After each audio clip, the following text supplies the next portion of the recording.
Radio.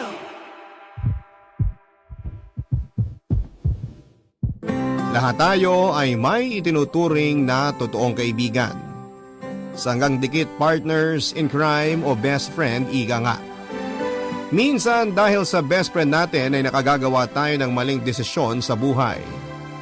Para mapagtakpan lamang ang katotohanan at kalokohang ginagawa nila kahit alam mong mali na. At nagsisisi na lamang tayo sa huli kapag nalagay na sa alanganin ng bawat isa. Papadudod ako po si Easy, 26 years old at isa akong gay performer dito sa Puerto Galera. Tubong Occidental Mindoro ang pamilya namin pero dito ako sa Puerto Galera nakahanap ng maayos na trabaho. At dahil wala namang TV sa bar na pinagtatrabahuhan ko ay radyo, ang pinakikinggan namin, avid listener mo kaming lahat. At todo kami palagi nag-aasaran kami kung sino ang unang magsisend ng kwento sa'yo. Iniisip kasi namin na sa dami ng nagpapadala ng liham sa'yo ay tiyak na 50-50 ang chance na mapili ang liham namin. Pero sinubukan ko pa rin dahil alam ko na maraming mai-inspire sa kwento ko. Sabay kaming lumaki ni Jenny, mas matanda lamang ako ng 2 taon sa kanya. Bata pa lamang kami ay kitang-kita na ang angking ganda nito. Makinis siya pero may pagkabalahura din ng bunganga. Masaya siyang kasama kaya siguro ay komportable kami sa isa't isa. Kaya naman noong magdesisyon akong magtrabaho dito sa puerto ay sumama din siya sa akin. Magkasama po kami sa trabaho at iisa ang bahay na inuupahan namin. Dito kami mas lalong naging close ni Jenny.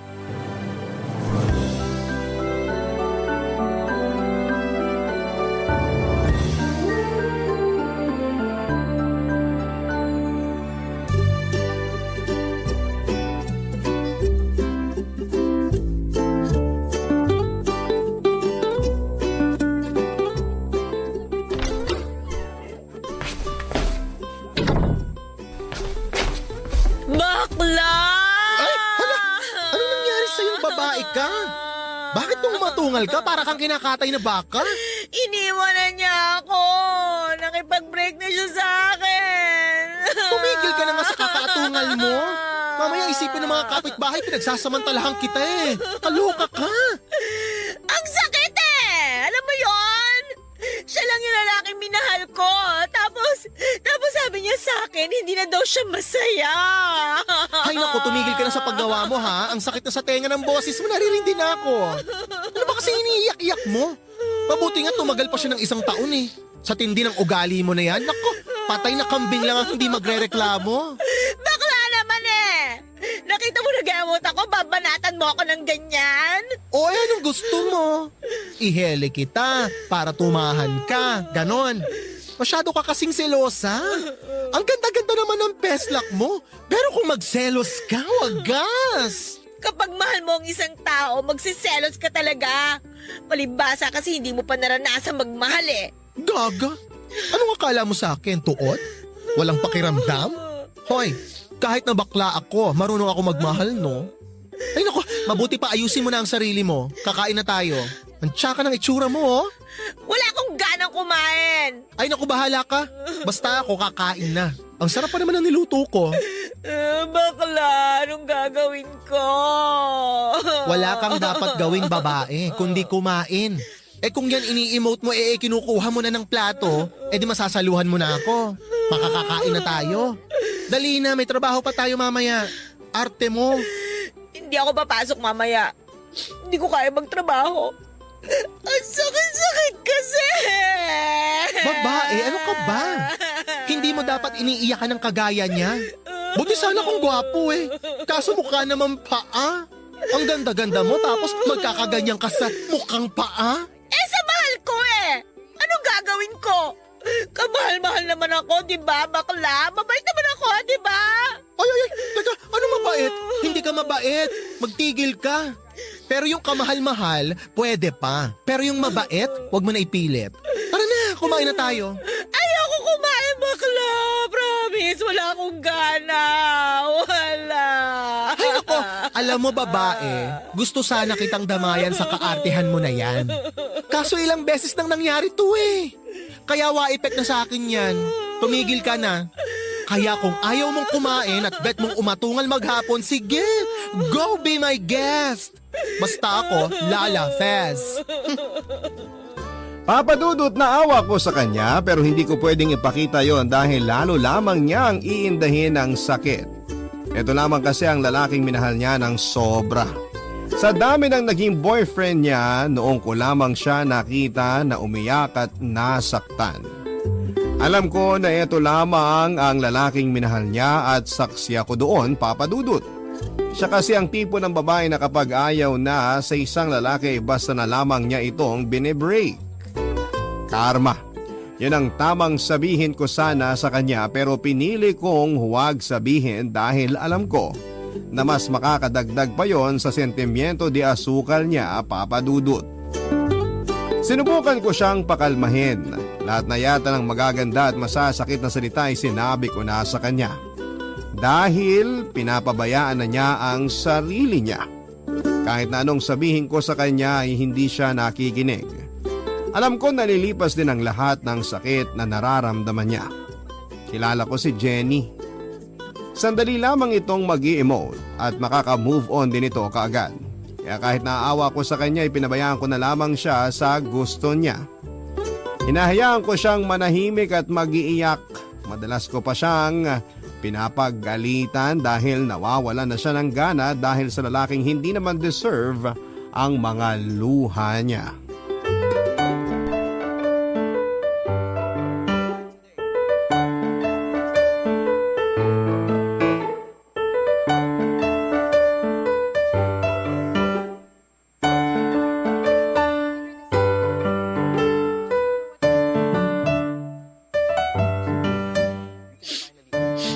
Umiiyak ka pa rin, babae? 100 years na kayong hiwalay, ganyan ka pa rin?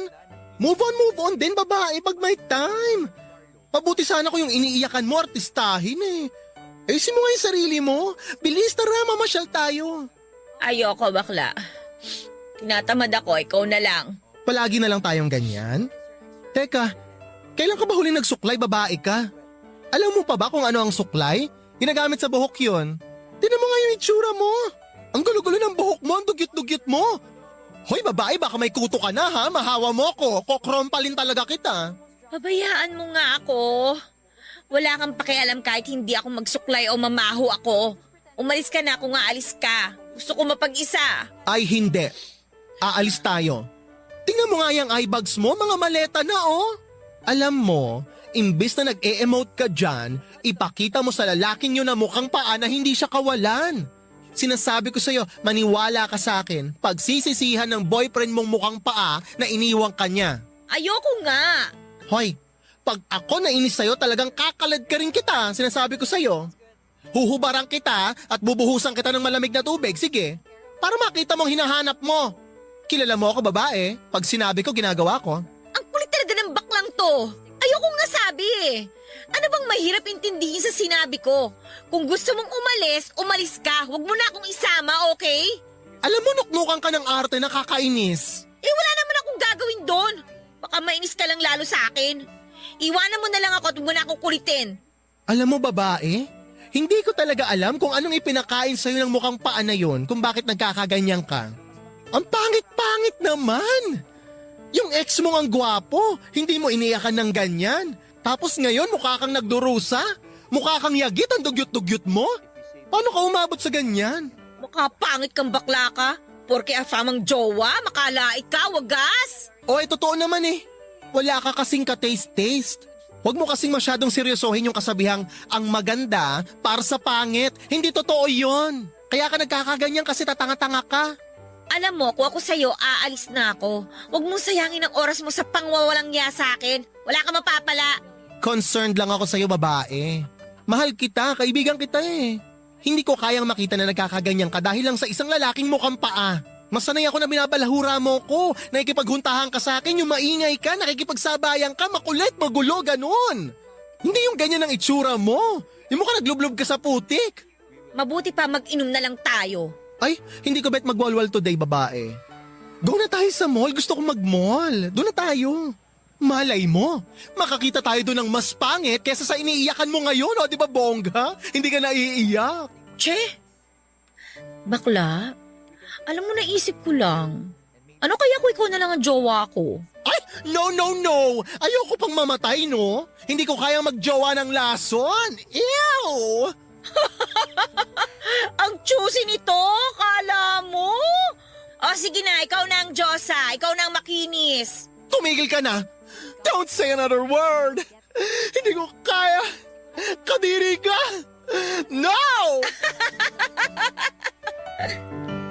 Papa Dudut, nahirapan akong tulungan si Jenny para makapag-move on. Pero dahil na rin sa kakulitan ko ay napapayag ko siyang labas muli at lalo na kapag wala kaming trabaho. May nakilala siyang foreigner at naging boyfriend niya rin po ito. Naging masaya ako para sa kanya dahil alam ko na hudyat ngayon na nakalimutan na niya ang ex niya na umiwan sa kanya. Nakikita ko na ulit siya na tumatawa. Bumabalik na ang dating sigla na matagal ding panahon na nawala sa kanya. Mahal na mahal ko ang kaibigan ko at hindi ko siya pwedeng pabayaan. Kulang na lang ay iisa ang nagluwal sa amin. Iisa ang likaw ng bituka namin at hindi ko maatim na makita siyang nasasaktan. Pero gaya ng mga naunang naging boyfriend niya ay iniwan din siya ng foreigner. Muli ko naman siyang nakitang umiiyak at nasasaktan, Papa Dudut. Papa Dudut, idinaan na lang namin sa pagwawalwal ang pag-iwan sa kanya ng afam niyang boyfriend. Nalasing kami pareho at ang masakit nito ay may nangyari sa amin. Hindi ko alam kung paano ako kikilos. Basta ang alam ko lang ay nabigla din ako. Paano ay may mangyayari sa amin samantalang laso ng tingin ko sa mga babae? Kaya litong-lito ako sa mga oras na yon. Tomboy ba ako? Ilang ulit kong tinatanong ang sarili ko kung totoo ba ang mga nangyari. Kung nananaginip lamang ba ako. Malabo pa kasi sa sabaw ng pusit na may mangyari sa aming dalawa ng isang babae at sa kaibigan ko pa. Halos hindi ko na nga alam kung nakatulog ba ako at hindi ko rin alam kung anong magiging reaksyon namin pag naging maayos na ang katinoan naming dalawa, Papa Dudut. Barangay Love Stories. Barangay Love Stories. Ay nagkakailangan pa kaming dalawa. Hanggang sa inisip na lang namin na bangungot lang ang nangyari at hindi namin gusto. Ang mahalaga ay alam namin sa sarili namin na may nangyari. Isang buwan din na mahigit na medyo nagkakailangan kaming dalawa at kung kailan na nagiging maayos na ang lahat, ay saka naman biglang nagkaproblema. Nabuntis siya at sa akin niya pinapaako ang bata. Ako daw ang ama. Paano ko tatanggapin na sa akin ang bata kung alam ko na bago may mangyari sa amin ay may nakasiping din siya, ang boyfriend niya na foreigner. Bigla akong nakaramdam ng takot, Papa Dudut. Paano nga kung ako ang ama ng ipinagbubuntis niya? Paano ko pakikisamahan ng isang babae? Okay sana kung hindi ako ang ama ng bata kasi wala akong obligasyon sa bata. Tutulungan ko lamang siya dahil kaibigan ko siya, pero papaano kung ako ang ama? Paano ako kikilos? Hilong-hilo na ako sa kakaisip pero walang pumapasok sa isipan kong matinong sagot. Hihintayin ko ba muna siyang manganak para malaman ko kung sa akin talaga ang bata bago ko siya tulungan? O tutulungan ko na siya at aakuin ang bata? Kahit na hindi pa namin alam kung sino talaga ang ama, pag blue eyes ay hindi akin. Pag Pinoy akin. Parang ang hirap ng sitwasyon namin. Hindi ko alam kung saan ako kukuha ng lakas. Paano kung sa akin nga ang bata? Paano ang jowa ko? Mahal ko si Jenny bilang kaibigan pero hindi ko makita ang sarili ko na magiging asawa siya. Paano ko palalakihin ang anak ko kung akin nga? Paano ko ipapaliwanag sa kanya na bakla ang ama niya na nakadamit babae? Paano kung pagtawanan siya ng mga kalaro niya? Hindi ko alam kung paano maging isang ama at hindi ko alam kung paano lalaki at magpalaki ng isang anak. Sana'y hindi sa akin ang bata. Pero sigurado si Jenny sa sinasabi niya kaya lalo akong kinakabahan.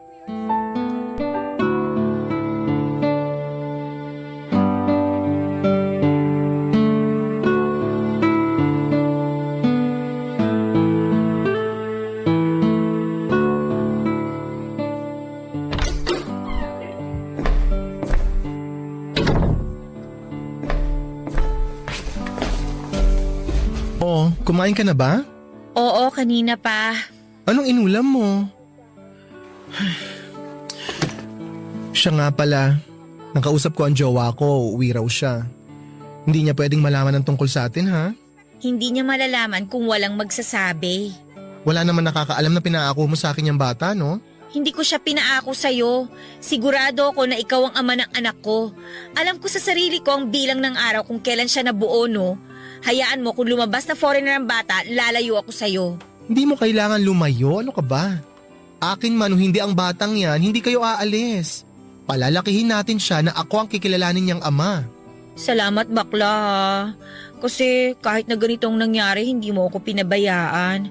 Hindi mo pa rin ako iniwan. Hindi talaga kita iiwan, ano? Hindi ko kayang gawin yun sa'yo. Mahal kita, kaibigan kita. Isa pa, kung sa akin ang batang yan, aayusin natin ang lahat. Ilalagay natin sa tama. Alam mo, naisip ko, kaysa kung sino-sino lang dyan na lalaki, mas pipiliin ko na makisama sa'yo. Kasi mabait ka eh. Kilala natin ng isa't isa. Oo nga, bakla ka. Pero hindi ka bakla lang eh. Bakla kang responsable at may puso. Ano ba yan, babae? Huwag ka na magdrama. Parang gusto ko na tuloy matouch. Hindi ako nagdadrama bakla. Totoo yung sinasabi ko. Darating ang araw, makakabawi din ako sa'yo. Bala ko sana umuwi muna sa atin eh. Mahirap kasi manganak ng mag-isa. Huwag ka nang umuwi. Baka ma-stress lang lalo si na tita dahil sa nangyari. Tsaka na tayo umuwi kapag nakapanganak ka na. Baka magulat sila kapag nakita nila ang kalagayan mo. Ayoko kasi maging pabigat sa'yo. Nahihiya na nga ako sa'yo eh. Kinakapalan ko na nga lang itong mukha ko, no? Ito naman? Para saan pa't naging best friend mo ko? Magkasangga tayo, di ba? Ang mahalaga ngayon, ang sitwasyon niyong mag-ina. Ako na munang bahala sa lahat ng gastusin. Magpapacheck up nga pala ako mamaya. Pakisabi na lang kay boss na baka malita ko ha. Alam mo, sa tingin ko, mabuti pa siguro wag ka na munang magtrabaho. Para hindi nila makita ang kalagayan mo. Medyo maumbok na rin kasi ang tiyan mo eh. Kaya ko pa naman. Hindi pa naman ako mahihirapan. Mas maigi nga na may ginagawa ako kaysa mainip lang ako dito sa bahay. Wag na, baka ma-stress ka lang kapag nagtrabaho ka pa. Baka pati anak natin maapektuhan. Anak natin? Tanggap mo na? Diba, sabi ko naman sa'yo, akin man o hindi ang batang yan, ako pa rin ang tatayo bilang tatay niya. Ikaw ang ama nito, bakla. Sigurado ko. Papa Dudut, hindi ko alam kung hanggang saan ang kaya kong gawin para sa kaibigan ko. Hindi ko maipaliwanag ang nararamdaman ko sa bawat araw na kasama ko si Jenny. May kung anong damdamin ang nabubuhay sa puso ko na ni sa hinagap ay hindi ko akalain na mararamdaman ko. Unti-unti nang nahuhulog ang loob ko sa kanya pero hindi ko alam kung ililihim ko na lamang ba o sasabihin sa kanya ang katotohanan.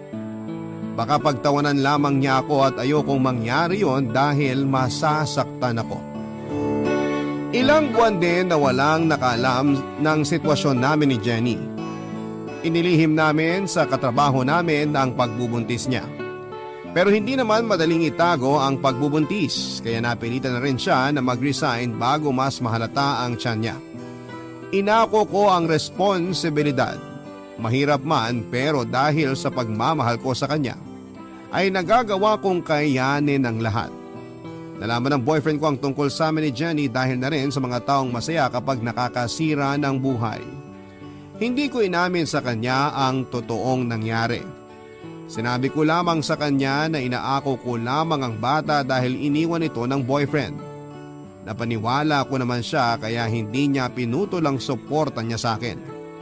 Pero nagulo ang mundo ko dahil inamin din sa akin ni Jenny na natututunan na rin niya akong mahalin, Papa Dudut.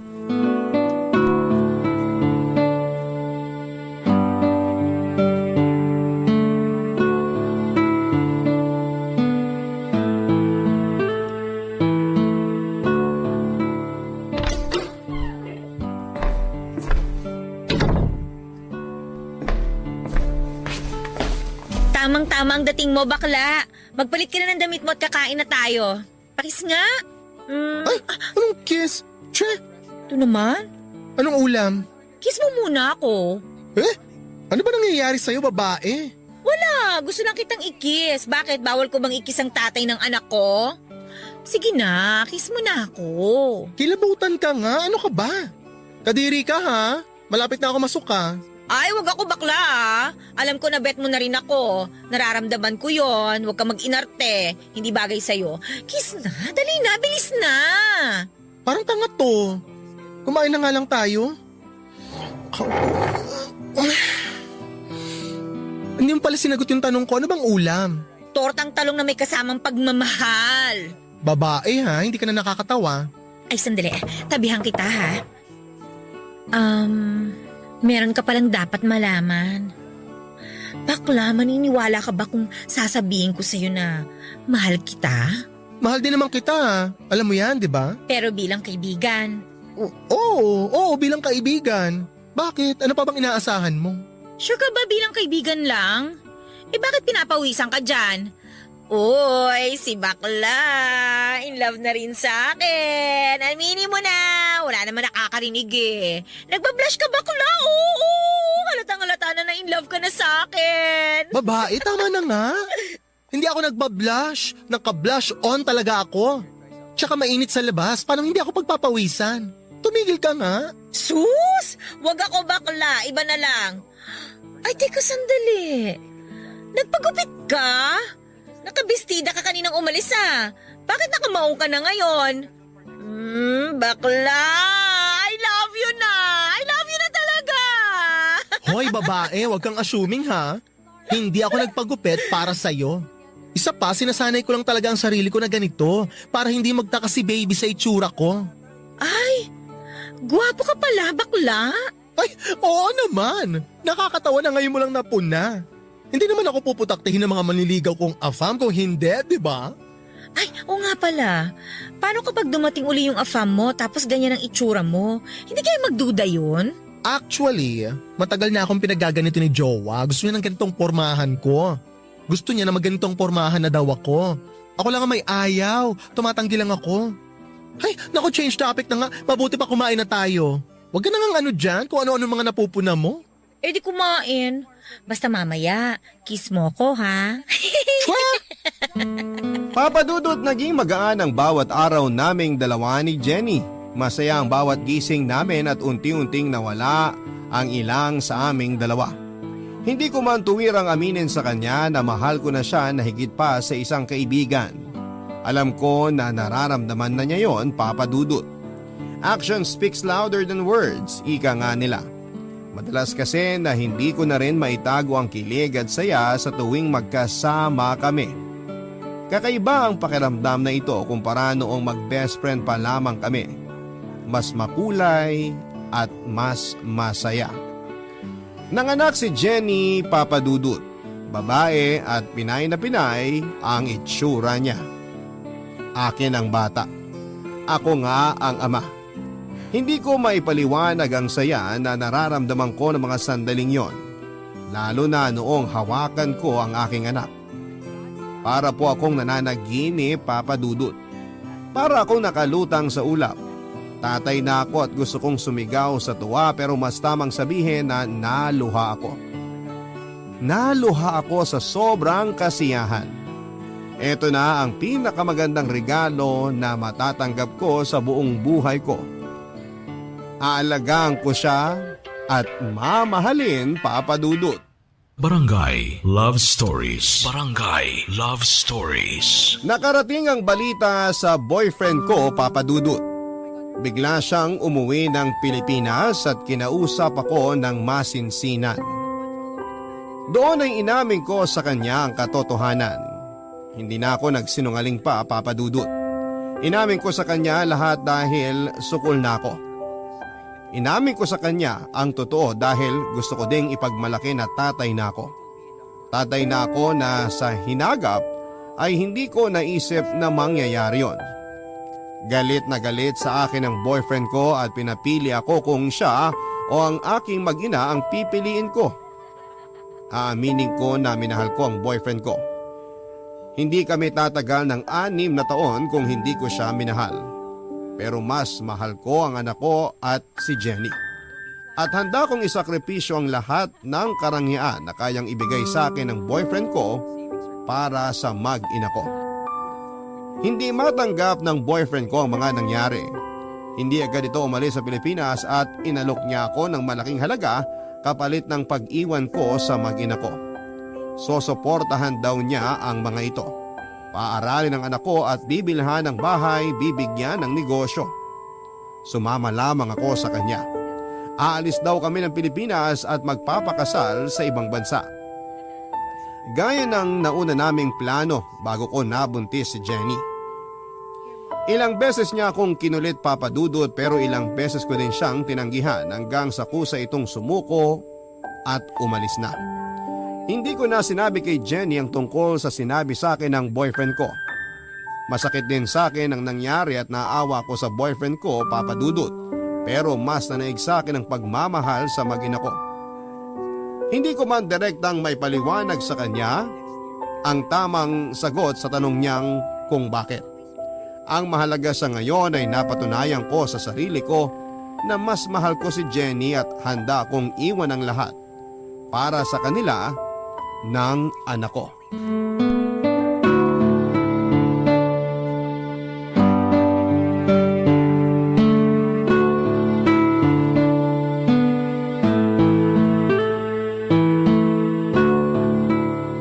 Bakla, anong oras na? Bakit ngayon ka lang dumating?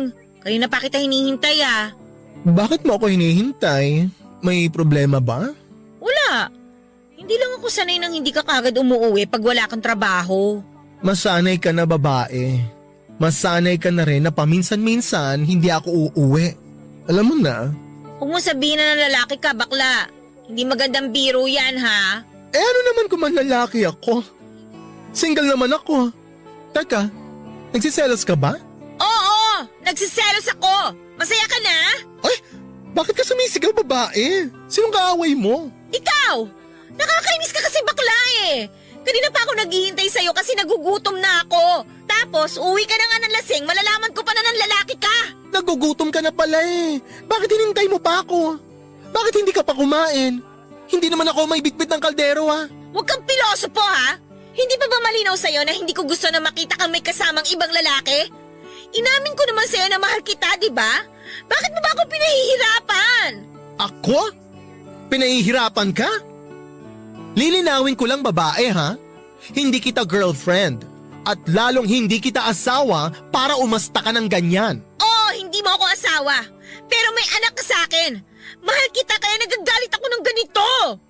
Hindi ko alam kung bakit ang dami-dami naman dyan na tunay na lalaki. Sa'yo pa na baklang-bakla ako na in love. Selfish na, wala pang pakiramdam. Napakamanhid mo. Ako? Selfish? Kung selfish ako, sana iniwan na lang kita. Sana noong pinapili ako ng boyfriend ko sa inyong mag-ina kapalit na malaking halaga, sana mas pinili ko na lang ang pera. Hindi mo alam kung anong pinagdadaanan ko.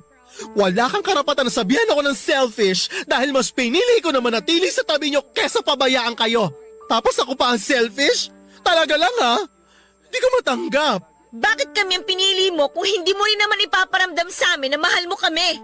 Kulang pa ba ang ginagawa ko? Ibinigay ko naman lahat sa inyo ah. Binago ko ang sarili ko para sa inyo. Tinalikuran ko ang marangyang buhay na dapat sana ay tinatamasa ko ngayon dahil sa inyo. Tapos ako talaga ang selfish? Parang hindi ako makaka-move on dyan. Oo, selfish ka! Dahil sarili mo lang ang iniisip mo. Ipinakita ko at pinaramdam ko sa'yo na mahal kita, pero ikaw ano? Anong ginagawa mo? Sa halip na aminin mo sa akin ng totoo, pilit mong tinatago kasi duwag ka! Duwag ka! Oo! Duwag ako! Masisisi mo ba ako? Binigla mo ako eh. Pero dapat nga magpasalamat ka pa rin sa akin eh. Dahil kahit duwag ako at kahit selfish ako tulad ng sinasabi mo, hindi ko kayo pinabayaan. Sapat na ba yung hindi mo lang kami pinabayaan? Bakla! Kailangan ko rin ng assurance na kami lang ng anak mo sa buhay mo. Gusto kong marinig sa'yo na mahal mo ko. Kasi ako, mahal na mahal kita. May gatas pa ba si baby? Baka wala na, bibili muna ako sa labas. Huwag mong ibahin ang usapan! Mahal mo ba ako o hindi? Kasi kung hindi mo ako mahal, mabuti pa na umalis na kami dito ng anak mo. Ano bang nangyayari sa'yo, babae? Hindi ka naman dati ganyan Alam mo, mabuti pa kumain na lang tayo. Baka nalipasan ka lang ng gutom. Bakla naman eh! Mahal kita! Mahal na mahal kita! Bakit ba ayaw mong maniwala? Alam mo, nagbumukha na akong tanga ha? Pero kilala mo naman ako, di ba? Pag sinabi kong mahal ko talaga! Tsaka na natin pag-usapan ng tungkol sa bagay na yan, pwede? Alam mo, magpapahinga na nga lang muna ako. Ayoko nang kumain. Nawalan na ako ng gana. Papa Dudut, hindi ko alam kung bakit hindi ko nagawang aminin kay Jenny ang totoong nararamdaman ko. Pero noong aminin niya sa akin na mahal niya ako ay sobrang saya ko. Masaya ako pero itinago ko yon. Bago sa akin ang pakiramdam na yon dahil sanay ako na lalaki lamang ang nagpapatibok ng puso ko. Mula pagkabata ay hindi ko man lang naranasan ang magkagusto o magka-crush sa isang babae. Kahit kay Jenny na halos nakabuyangyang ang katawan sa harapan ko ay hindi man lang ako natukso o nakaramdam ng init ng katawan. Litong-lito ako, Papa Dudut, siguro kung hindi ko kilala si Jenny baka isipin ko na hindi totoo ang sinasabi niya na mahal niya ako. Pero best friend ko siya kaya alam na alam ko kapag mahal niya ang isang tao. Hindi ito natatakot sabihin sa taong mahal niya ang nararamdaman niya. Kaya siguro ganoon na lamang ang inis niya sa akin. Lalo na at tinatanggihan ko siya. Mahal ko si Jenny pero hindi ko alam kung paano ipapaunawa sa kanya na hindi pa ako handa na makipagrelasyon sa kanya. Hindi pa ako handa, Papa Dudut, na pumasok sa relasyon na hindi ko alam kung paano sisimulan. Sapat na muna yung alam ko na mahal niya ako at mahal ko siya. Hindi man niya gaanong maramdaman ay gagawin ko pa rin kung ano ang sa palagay ko ay makapagpapasaya sa kanila.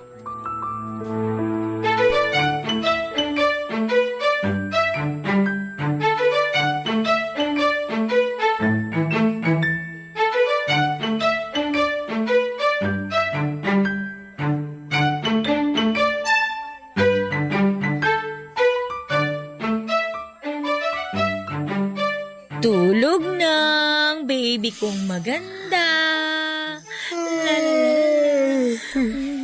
Good morning, babae. Good morning, bakla.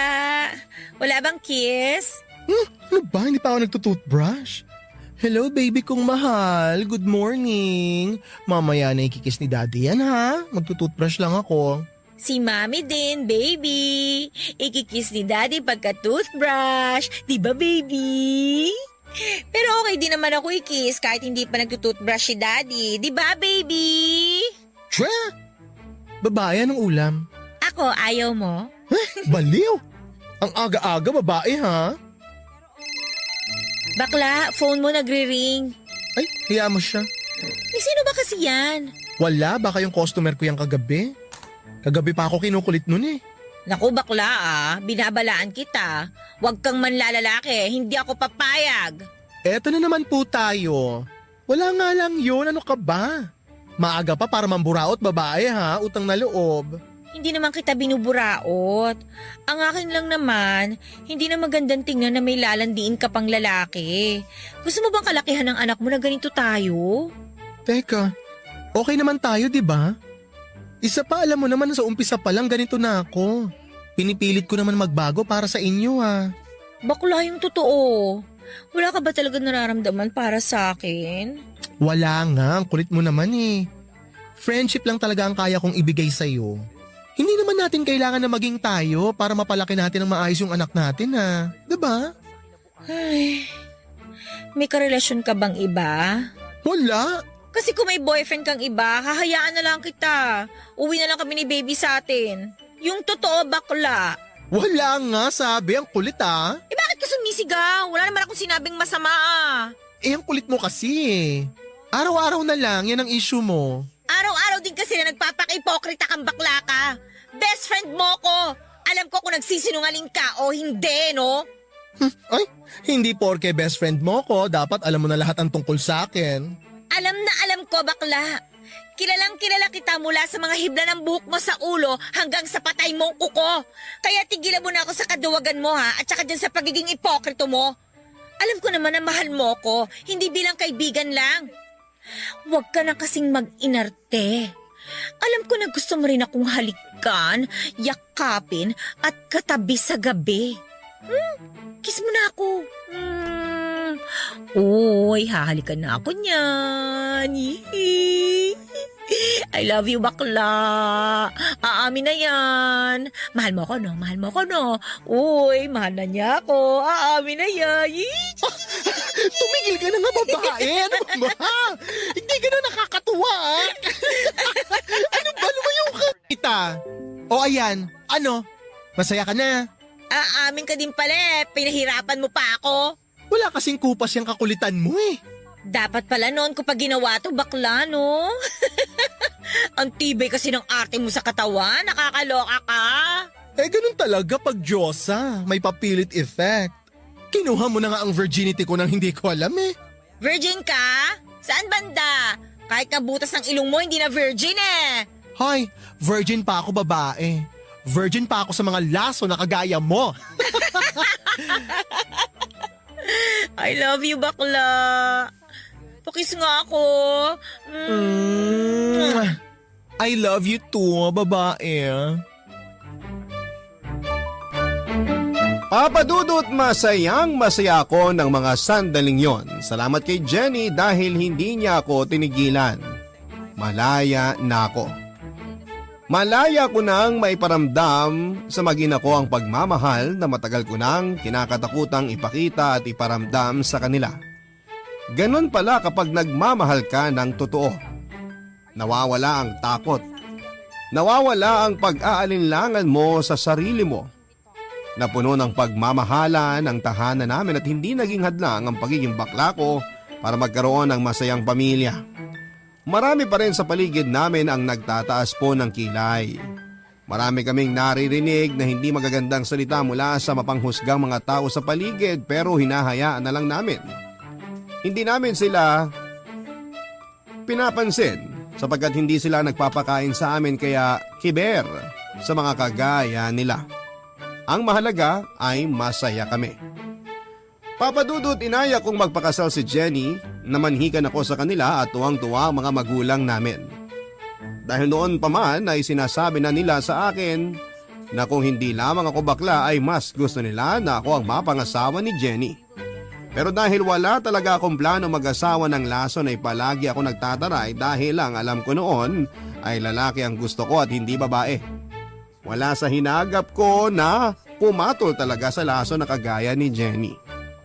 Nang malaman ng ex-boyfriend ko na fam na ikakasal na ako ay umuwi po ito, kinausap ako at pilit pa rin niya akong kinukumbinse na iwanan ko ang mag-ina ko. Pero sa huling pagkakataon ay muli ko siyang tinanggihan at sinabi ko sa kanya na wala na siyang aasahan dahil mahal ko talaga ang mag-ina ko. Alam kong karangyaan ang kapalit ng pagtanggi ko sa ex ko. Pero walang halaga ang kayamanan kung hindi ka naman masaya. Mas pipiliin ko ang simpleng buhay kasama ang mag-ina ko kesa humiga sa salapi nang hindi sila kasama. Alam ko kung gaano ako kamahal ng ex ko. Ramdam ko yon sa higpit ng yakap niya sa akin bago siya umalis. Nakita ko siyang umiyak. Pero ganon pala yon, papadudot, no? Kapag nawala ang pagmamahal mo sa isang tao kahit nagmamakaawa na bumalik ka ay hindi mo na magagawa. Lalo na at may mahal ka ng iba. Bago umalis ang ex ko ay binigyan niya ako ng malaking halaga. Hindi ko sana tatanggapin pero sinabi niya na regalo daw niya yon sa kasal namin. Hindi ko na rin siya natanggihan, papadudot. Bagamat hindi siya umaten sa kasal namin, baka daw doon pa siya mag-iskandalo. Hindi daw niya alam kung kailan siya babalik pero sana raw pagbalik niya ay magkita muli kami, hindi bilang magkasintahan kundi bilang magkaibigan na lamang. Pero bigla akong parang nabunutan ng tinik. Napayapa ang isipan ko at nagpapasalamat sa Panginoon dahil naging maayos ang lahat. Maraming salamat po sa pagbasa ng liham ko, Papa Dudut, at sa masusugid mong tagapakinig. Sana'y kapulutan nila ng aral ang kwento ko at huwag tayong matakot na iparamdam sa minamahal natin ang nararamdaman natin. Maging ito man ay katawa-tawa sa paningin ng iba. Huwag tayong matakot sa sasabihin nila dahil ang pagmamahal ay hindi tumitingin sa kasarian o sa itsura. Bagkos ay sa nararamdaman sa kabila ng panghuhusga. Ang inyong kapuso at kabarangay, Easy. Isang magandang araw po sa inyo at sa mga loyal kabarangay na nakikinig ngayon. Alam kong marami ang makakarelate sa kwento kong ito dahil maraming tao ang kagaya ko na hindi mahilig makisalamuha sa ibang tao at may sariling mundo kumbaga. Pero bago ko nga po simulan ang kwentong ito ay itago nyo na lamang po ako sa pangalang Rai. 28 years old, small business owner at low-key profile na writer. Kasalukuyan din po ako nakatira sa maliit na barangay ng Mexico, Pampanga. Papadudot, bata pa lamang po ako ay hindi na talaga ako mahilig makihalubilo sa ibang tao kahit pa sa mga kamag-anak ko. Madalas nga po ay napagsasabihan ako ng mga tito at tita ko sa amin na bakit hindi man lang daw ako makipagkwentuhan sa mga pinsan ko. Sa totoo lang po ay hindi po ko ganon kahusay pagdating sa communication skills. Boring nga po akong kausap dahil hindi ko man lang magawang bumuo ng isang topic na maaring pagkwentuhan. Maliban na lamang po kung tungkol sa mga anime or manga ang topic ay talaga namang hindi po ako nauubusan. Pero hindi nga lahat ng nakapaligid sa akin na kaidaran ko ng mga time na yon ay kapareho ko rin po ng hilig. Kaya naman madalas nilang sinasabi sa akin na nakakasawa na raw po ang mga kwento ko. Kaya naman simula noon ay hindi na ako nakipag-socialize at sinolo ko na lamang ang mga hobbies ko. Hanggang sa tumungtong ako ng high school at college, ay walang nakakaalam ng mga hilig ko dahil hindi na rin ako nagkikwento pa. Kapag tinatanong nila ako ay iniiba ko ang sagot ko dahil ng mga time na yon ay puro tungkol sa mga pampaganda, pagpapaganda ang laging pinag-uusapan ng mga kaklase kong babae. Ang mga kaklase ko namang lalaki ay madalas na napagkukwentuhan ng mga tungkol sa anime pero hindi ko naman magawang makisali. Dahil unang-una ay babae ako at nagwo-worry ako sa iisipin ng mga kaklase ko kung makikipagkaibigan ako sa mga kaklase kong lalaki. Struggle is real nga po during college days, Papa Dudut. Lalo na noong mahilig na rin po ako sa pagsusulat ng mga nobela. Madalas kapag break time namin o walang professor namin ay tahimik lamang po ako nagsusulat ng nobela sa aking notebook. Pero isang beses ay bigla na lamang yung inagaw ng isa kong kaklase na babae na alam ko namang may inis sa akin. Nakuha ko kasi ang posisyon bilang class president na inaasam niya. Sa totoo lang ay wala namang nomination na nangyari. Ang professor namin mismo ang pumili sa akin kaya kahit ayaw ko ay wala akong choice. Matapos nga niyang mahablot ang notebook ko noon, ay binasa niya ng malakas ang page na yon. At pagkatapos ay binato sa akin at sa kanya sinabing ang weird ko raw. Nagtawa na naman ang mga kaklase ko matapos niyang sabihin yon. Dahil sa frustration ko ay ilang linggo rin po akong tumigil sa pagsusulat. At kapag naaalala ko ang sinabi sa akin ng kaklase kong babae ay nawawalan ako ng ganang magsulat. Na-discourage ako ng husto sa isang salitang sinabi niya sa akin. Tinatanong ko ang sarili ko noon kung ano nga ba ang masama kung gano'n ang mga hilig kong gawin. Hindi ba ako matatawag na babae kung mahilig ako sa mga anime, manga o sa pagsusulat ng mga nobela? Hanggang sa makagraduate na nga ako ng college sa kursong HRM, ay wala akong maituturing na kaibigan, Papa Dudut. Pero naging masaya naman ako sa sariling mundong binuo ko. Noong makagraduate ako ay hindi naman ako pinalad agad na makahanap ng trabaho kaya naman nasa bahay lamang ako at tinutulungan si mama sa pagre-repair niya ng mga cellphones. Isang cellphone technician ang mama ko pero hindi yun sapat para sa mga araw-araw na gastusin namin.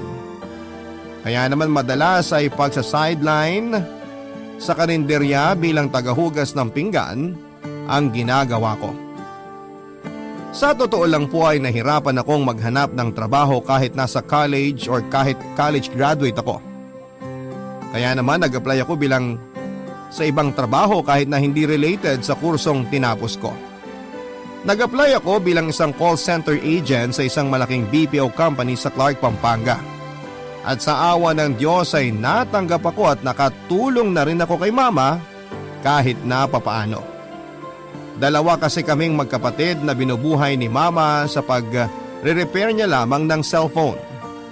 May kinakasama nga si mama na nasa Kuwait pero hindi rin naman ito madalas na magpadala ng pera at napag-alaman nga namin na may babae pala yun doon.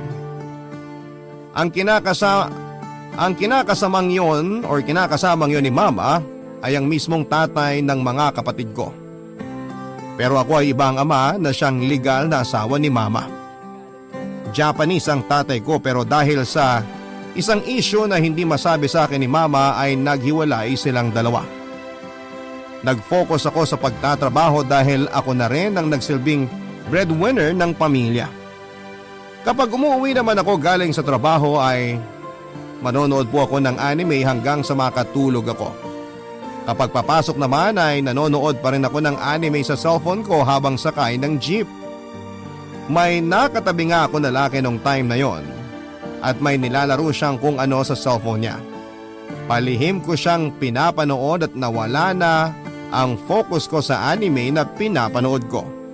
Sa isip ko ay parang ang ganda ng larong yon kaya naman nilakasan ko ang loob ko at tinanong ang katabi kong lalaki kung ano ang pangalan ng larong yon. Ngumiti pa siya bago sumagot at nagpasalamat naman ako saka agad akong nag-search sa cellphone ko para i-download ang larong yon.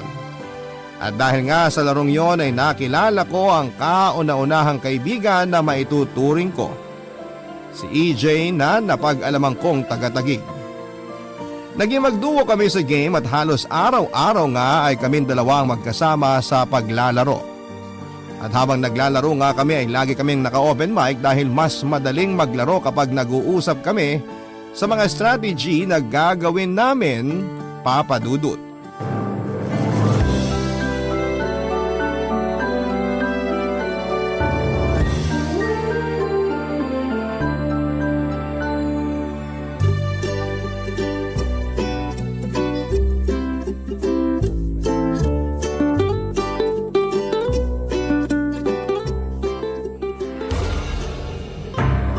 Lang ako inaantok na ako eh. Oo, sige. Kompleto na lineup.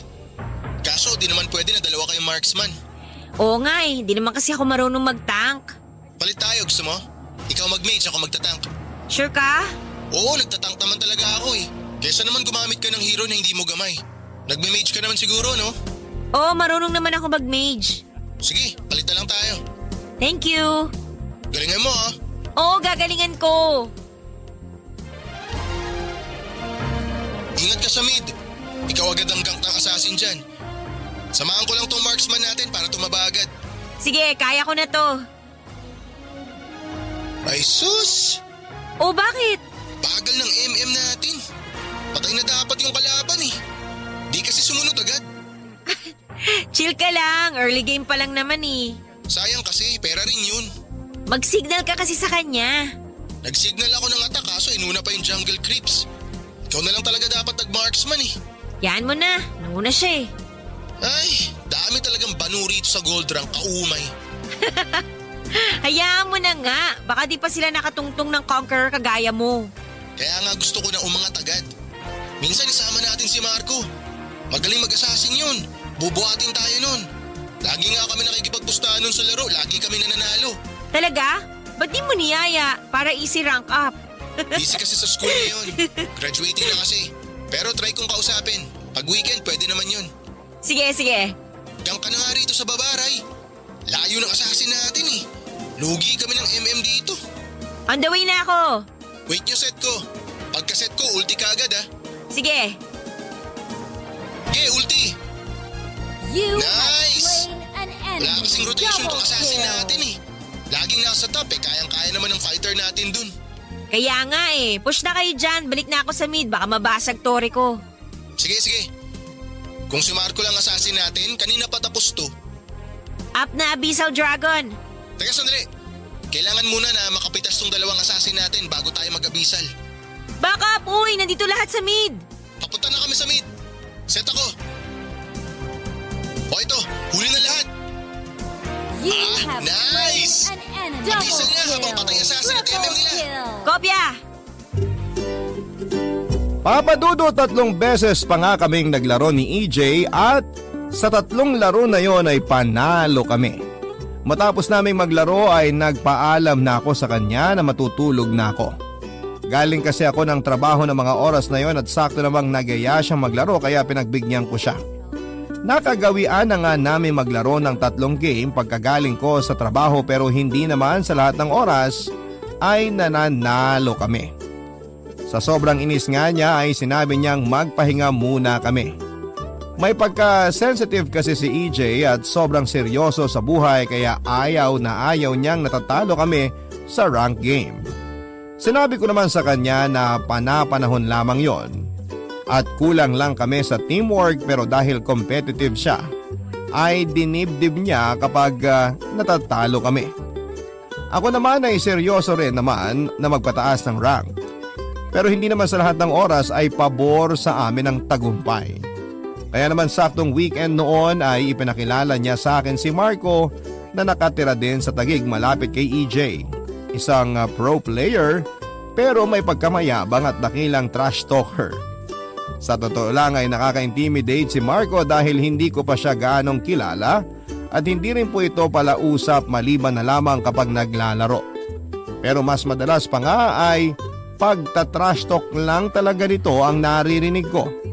Hindi naman ako ang tina-trash talk niya pero nakakakabalang kasi kahit hindi ako ang sinasabihan niya ay pakiramdam ko ay ako pa rin ay tinatamaan dahil aminado naman kasi ako na madalas ay pabigat ako sa laro. Minsan tuloy kapag niyayaya ko ni EJ na sumama sa kanila ay nag-aalangan ako dahil natatakot talaga ako kay Marco. Lalo na at may pagka-sensitive din ako kapag nakakarinig ako ng hindi maganda. Pero dahil nga sa seryoso akong magpa-rank up ay wala na akong nagawa kundi ang sumabit sa mga laro nila kasama si Marco.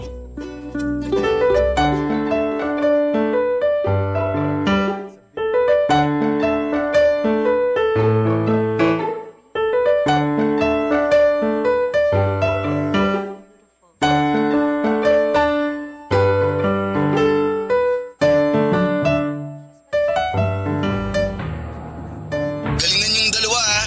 Huwag masyado pabigat. Lo, si Marco oh. Sabayan niyo akong dalawa. Fast end natin to. Huwag na natin paabutin ng late game. Basta ikaw te, marksman ka pa rin. Si EJ na bahala mag-support. Oh, sige. Samahan mo muna ako mag-farm win. Basta map awareness lang lagi te ha. Huwag masyado lumabas ng tore kung alanganin ka. Gank ako agad pagka level 4 ko. Sige, kopya. Basta jungle ng kalaban win. Kaya ko na rito. Start mo red buff ng kalaban. Invade tayo. Sige, start ko na. Papunta na ako dyan. Te, tingin lagi sa mapa ha. Unahin ka ng gank ng assassin dyan. Magagap naman assassin nila eh, kaya mauuna ka pa mag-gank sa baba. Ipipilit nila yan. Walang kasama si ate sa babae. Doon siya magpapapera. Sa bagay. Okay na? Level 4 ka na? Oo, tara. Clear mid muna tapos gank na sa baba. Sige. Uy, back up! 3 rito! Diba? Basic. Igagank nga nila baba. Bababa na kami te. Sige, pakibilisan lang. Tore ka lang te. Hayaan mo magpapain si EJ. Sumunod ka sa command ko ha. Kopya! O ito, harangan ko. Go, go, go! Attack! Distansya lang te ha. Micro lang. You have Nice! slain Patay na an MM! double Huwag ka kill. masyado lumapit te. Double Free hit ka lang. Oh, sige. Ito pa oh. Sige, patay yan. Ay! You have been Ano slain. ba yan? Namatay ako! Sus! Sorry. Sige, patay naman yung tatlo. Likod ka lang lagi, Rai. Tapos free hit ka. Oh, sorry ulit. Up na Abyssal Dragon, Win. Harangan mo ah. Sige. Sige, abisa lang kayo dyan. Push lang ako dito sa baba. Oo, te. Importante pa rin objective. Hala, Marco, binubugbog mid natin. Puntahan mo muna. Kuha lang ako ng blue buff. Te, mapa! Tulong ka muna sa mid. Basag naman na torre ng kalaban dyan sa baba. Huwag ka mag-overextend sa lane dyan. Oh, pupunta na. Okay, marangan mo, Win. Okay, sige. Distansya ha. Free hit ka lang. Ako na bahala sa MM at Mage. Kopya. Naku, naka-autolock ka ba, te? Huwag kang mag-focus sa tank. Free hit mo damage dealer nila. Basta sa likod ka lang ni EJ. Bawas-bawasan mo lang ng buhay para madali ko mapitas. Oh, sige. Oh, huli apat. Tira na, aba. Go na, te! You have slain an enemy. Double kill. Triple kill. Mega kill. Oh, nice! Wiped out! Naka-quad kill pa nga si Marco. Oh. Ano, ayos ba set ko? Hindi, may nakatakas na isa eh. Kung na-hold mo sana yung 5, matutuwa ako. Wala man lang pasalamat dyan. Sus, push na! Isa na lang naman natira. Di na makakapag-def yan. Activate ko na Abyssal Dragon. Isa na lang tore dapat nating basagin. Focus sa base ha. Target lock mo sa base. Hayaan mo kami mag-clash. Basta gawin mo trabaho mong mabasag base ng kalaban. Kopya. Pangatlong panalo na natin to. Bukas naman ulit. Grind tayo. Sige, salamat. Ang hirap talaga pag kaming dalawa lang ni EJ. Pero ang dami mong palpak kanina te ah. Pag marksman ka, distansya ka lang lagi kapag clash. Huwag kang magpo-front, di ka tank. Kung outnumbered ka sa lane mo, huwag kang lalabas. Story ka lang. Lagi ka tumingin sa mapa. Kasi madalas missing in action ka pag nag-clash na kami. Kung malayo ka naman sa amin, understood ko na yun. Pero kung mid lane or sa side mo ang clash, kailangan namin ng damage mo. Oo, sorry. Ayusin ko na lang next time. Sige, bukas grind tayo. Trio tayo nila EJ. Para naman malaman mo mga galawan. Gold pa lang to, hirap ka na. Paano pa kung nasa high rank ka na? Bubugbugin ka lang ng kalaban. Oo, sorry ulit. Buti ka pa, magaling maglaro. Sus! Di pa man nauso mga mobile games. Player na ako ng mga computer games. Kaya basic na lang to. Papadudot matapos nga namin maglaro ay nagpaalam na si Marco sa amin na marami pa siyang gagawin pero kinabukasan naman daw ay sasamahan niya ulit kami. Nagpasalamat pa ako sa kanya dahil sinamahan niya kami ni EJ pero hindi ko maiwasan na masaktan ng slight lang naman sa mga sinabi niya sa akin. May pagka-sensitive din kasi ako papadudot at ayaw na ayaw ko nang nakakarinig ng hindi maganda sa pandinig ko dahil pinanghihinaan ako ng loob. Pakiramdam ko ay hindi para sa akin ang laro na yon kahit na sobrang gustong gusto ko ang laro na yon. Pero inalis ko sa isipan ko ang mga negative thoughts na yon at inisip ko na lamang na para din naman sa improvement ko ang mga sinasabi ni Marco at hindi dahil gusto niya akong ibuli o ipahiya. Kinabukasan nga ay sinamahan ulit kami ni Mark kung maglaro at marami pa siyang itinuro sa akin. Halos araw-araw na nga ay naglalaro kami pero hanggang 3 to 4 games lang dahil busy nga naman siya sa school nila at ako naman ay sa trabaho. Maglalaro lamang kami kung kailan kami pare-parehong available. Nang panahong ding yon ay ipinakilala nila sa akin ang isa pa nilang tropa na si Anthony aka Bagito na taga Davao naman at total opposite ni EJ dahil palabiro ito. At dahil nga sa madalas kong pagsama-sama kina Marco ay confident na ako na kahit maliit lamang ay nagkakaroon na ako ng improvement sa paglalaro ko. Hindi man accurate pero nakakasabay na ako sa kanila kahit papaano. Naikwento pa nga sa akin ni Marco na nagpupuyat daw sila lagi ni EJ noon para lamang makaakyat ng Conqueror rank pero dahil sa graduating na siya at natapos na rin daw ang game season ay kinailangan niya munang maglaylo at mag-focus sa pag-aaral. Kaya hindi siya gaanong makapagbabad sa paglalaro. Sinabi ko naman sa kanya na hindi rin naman ako makapagbabad sa paglalaro na sa nature ng trabaho ko na sobrang busy rin. Night shift ako at anong oras na rin ako nakakapag-out sa trabaho ko dahil lagi na lamang kaming may overtime. Kaya naman pag out ko ay gusto ko na lang gawin ay ang matulog na lamang, Papa Dudut, pero pinipilit kong makipaglaro sa kanila ng panahon na yon. Barangay Love Stories. Barangay Love Stories. Papa Dudut, sabi nga ng iba na ang dali lang naman daw ng trabaho namin.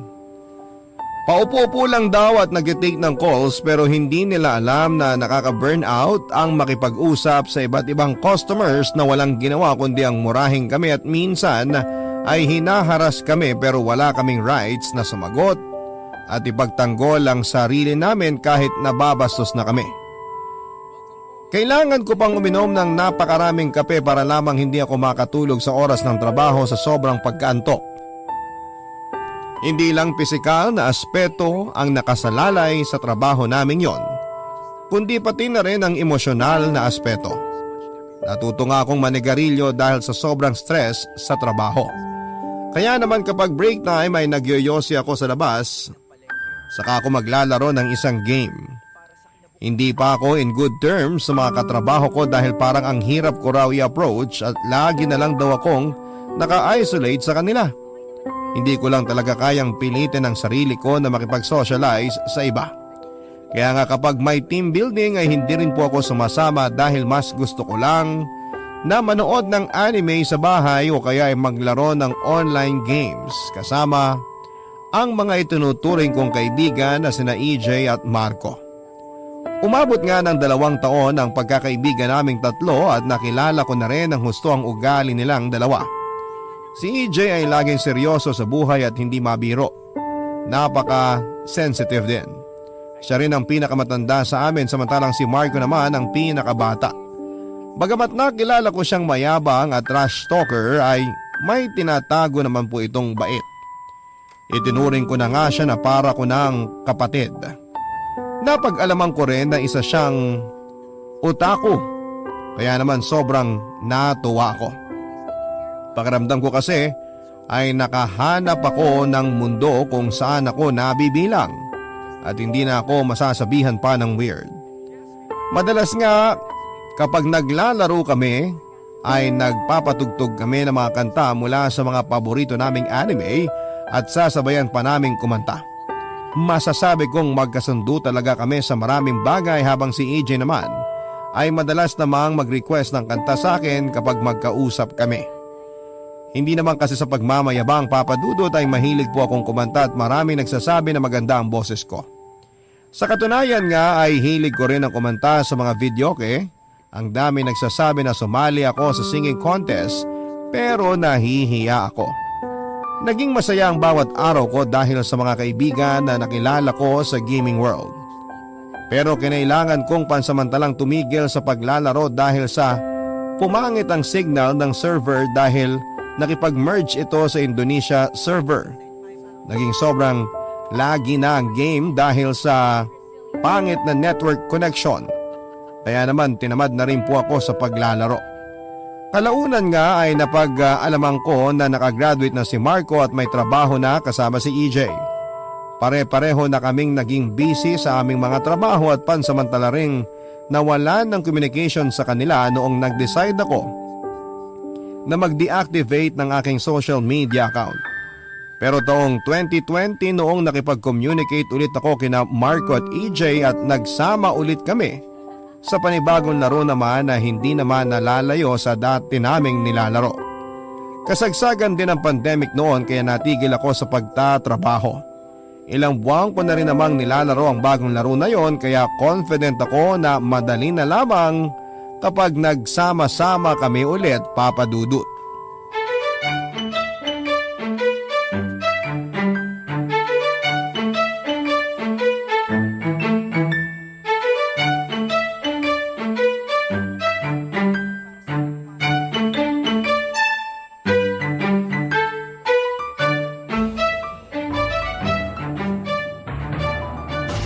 Kumusta na, te? Nabuhay ka?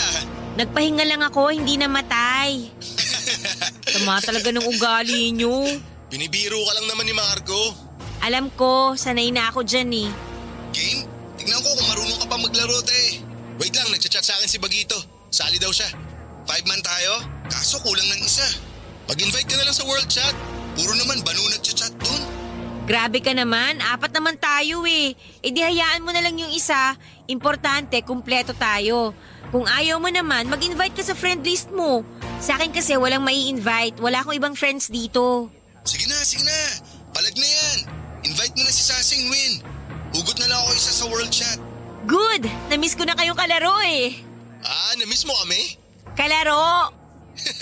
Kala ko makakalusot eh. Na-invite ko na si Bagito. Disaster na naman to. Nagsama-sama mga loko-loko eh. Ano nagsama-sama? Matino ako, no? Kayo mga loko-loko. Ayan, nakahugot ako ng isa. Si Sasing, asa na? Pa-open na raw, Marco. Bagal? Ayan na pala. Wow, open mic lahat ah. Ano, Gina? G! Aba, si Ray pala to. Gusto na? Okay naman, ikaw. Eto, gwapo pa rin. Ba't ka tumatawa? Parang di ka naniniwala. Wala akong sinasabi ah. Sus, gwapong-gwapo na naman sa sarili niya to. Sa gwapo naman kasi talaga ako. Oo na, sige na, gwapo ka na. Ang papangit niyo. Ako, gwapo. Di ba, te? Grabe yung tawa niyo, oh. Seryoso na nga. Focus sa laro. Te, marksman ka muna. Si EJ na mag-mage, tapos si Sasing tank natin. Yung isa, bahala na sa buhay niya. Sama talaga ng ugali oh. Bakit? Totoo naman ah. Di ko siya pakikialaman sa pick niya. Basta ako ang core. Sa'yo na kasi, wala namang balak umagaw. Sakit-sakit sa ulo mag-core eh. Di ka kasi marunong. Mage at marksman lang alam mo. Pwede ko naman pag-aralan kung gusto ko, no? Handa ka bang sumalo ng trash talk pag di mo na-retrieve yung turtle o pag di mo nakuha? Kailangan mabilis ka mag-rotate, di lang puro farm. Di rin pwedeng naka-autolock ka. Dapat priority mo, i-kill ang damage dealer ng kalaban. Ay, pag-isipan ko muna. Pero hindi ako autolock ha, naka-smart lock tong sa akin. O paano? Ayusin nyo ha. May mapa. Uso tumingin dyan kung sino alanganin o kung nasan kalaban. Kopya! Ako bahala sa'yo, Ray. Poprotektahan kita lagi. Sus, samahan mo muna ako mag-farm Bagito bago ka lumandi dyan. Ikaw naman, te, ingat sa gold lane ha. Tower hug ka lang muna. Dalawin ka namin agad mamaya dyan. Sige, kopya. Papadudot habang naglalaro nga kami ay sobrang enjoy ako at wala rin kaming ginawa kundi ang magkulitan. May mga time na pumapalpak ako sa mga laro namin kaya naman matik na pagagalitan po ako ni Marco. Pero dahil sanay na ako sa ugali niyang yon ay tinatawanan ko na lamang siya. Kahit sina EJ at Bagito ay nakakatikim din sa kanya ng malupit na trash talk pero tumatawa lang din sila. Trash talker si Marco pero sa amin lang na mga kakilala niya. Kumbaga parang yon ang paraan niya ng paglalambing niya sa aming mga kaibigan niya. Kapag naman hindi niya kilala ay tahimik lamang siya. Pero kapag talaga namang intolerable na ang kapalpakan nito ay magsasalita talaga siya. Nakailang game pa nga kami papadudot bago kami nagpasya na magpahinga na muna. Total ay naka 8 wins trick na kami papadudot. Hindi na rin naman ako kumontra dahil inaantok na rin po ako at ilang araw na rin akong puyat kakabasa ng manga at kakanood ng anime. 2019 kasi nung tumigil ako sa pagtatrabaho dahil sa pandemic outbreak at sumakto pa dahil hindi ko na talaga kaya ang sobrang layo ng biyahe. Halos 2 hours ang biyahe ko papunta sa trabaho at 2 hours din pa uwi. Malas ko na lang kapag traffic dahil talagang aabutin po ako ng 3 oras. Lagi pa akong may overtime kaya naman tanghali na akong makauwi sa amin at 3 to 4 hours na lang ang tulog ko. Ayaw naman kasi akong payagan ni mama na mag-boarding house muna kaya napilitan ako mag-resign bukod sa pandemic nga. Pero may side job naman ako bilang isang English tutor. Meron akong 2 tinuturuan na parehong 3 hours ang session sa akin. Weekly naman ang sahod ko pero dahil nga side job lamang yon ay napakaliit lang talaga ng kita. Hindi kagaya noong call center agent pa ako. Papadudot ilang buwan pa nga ay naging ganon ang routine naming magkakaibigan. Naglalaro kami sa gabi hanggang madaling araw lalo pa at pang umaga ang mga trabaho nila. At masasabi kong masaya na ako sa simpleng bonding namin na bagamat hindi ko sila kilala ng personal ay itinuring ko na silang kaibigan at pamilya. Isang beses nga ay tinanong ko sila kung paano pa silang nakapagtatrabaho kung puyat naman sila lagi. Sanagot lamang nila yon ni Marco na wala naman daw problema yon dahil kaya nilang magtrabaho kahit puyat basta gaming is life. At dahil nga sobrang komportable na ako sa kanila ay madalas sa kanila ko pa nasasabi ang mga problema ko sa buhay. Lalo pa at hindi ko rin naman magawang mag-open up sa mama ko dahil marami na siyang pinoproblema at ayaw ko nang dagdagan pa. Ang kapatid ko namang babae ay seryoso sa pag-aaral niya kaya hindi ko na rin siya ginugulo pa. Perfect combination na nga ang mga kaibigan ko para sa akin, Papa Dudut, dahil si Marco ay prangka at hindi ugaling mag-sugarcoat na mga sasabihin. Real talk kung real talk kumbaga. Si EJ naman ay seryoso ang perspective sa buhay kaya mas matured ang approach niya sa mga bagay-bagay. At si Bagito naman ay sobrang mapagbiro kaya kapag alam niyang malungkot ako ay magpapatawa siya nang magpapatawa kahit alam niyang ang corny naman ng mga jokes niya. Sa kanila ko nararamdaman ang sarap ng pakiramdam na magkaroon ng maituturing na mga kaibigan at kasundo ko pa sa halos lahat ng bagay. Hindi ko na kailangan na itago ang mga hilig ko dahil ganon din naman ang mga hilig nila. Maliban na lamang sa pagsusulat ng nobela. Pero wala naman silang sinabing masama tungkol doon bagkos ay pinuri pa nila ako dahil napakarami ko raw kayang gawin. Pero dahil nga sa sobra na akong nawili sa paglalaro ay napabayaan ko na ang kalusugan ko. Lagi na lamang akong late na kumakain at bumagsak din ng husto ang timbang ko. Kaya naman nagalit na sa akin si mama. Sinabi niya na wala namang problema sa kanya na maglaro ako na maglaro pero dapat ko raw ikonsidera ang kalusugan ko. Kaya nga pinagbawalan niya akong maglaro. Siya pa mismo ang nag-delete ng laro sa cellphone ko at sinabing babasagin niya sa harapan ko ang cellphone ko kapag nakita pa niya akong naglaro ulit. Nalungkot ako ng gusto dahil maliban sa pagbabasa ng manga, panonood ng anime at pagsusulat ng nobela ay ang paglalaro na lamang ang nagpapasaya sa akin. Yun na lang ang paraan ko para makapag-bonding sa mga kaibigan ko. Pero ipinagkait pa sa akin. Kung kailan nakatagpo na ako ng mga kaibigan ay saka naman ako pagbabawalan. Sinasabi pa ni mama na puro naman daw lalaki ang mga kalaro ko at hindi ko pa raw kakilala. Papa Dudut, naiintindihan ko naman siya sa part na yon pero ang layo nila sa akin. Ano ba ang posible lang magawa sa akin kung sakali?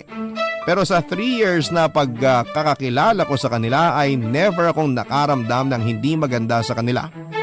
Nire-respeto nila ako bilang nag-iisang babae sa aming magkakaibigan. Hindi rin nila tinotolerate kapag may nambabasto sa akin kapag naglalaro kami dahil inaaway pa nila ang mga yon.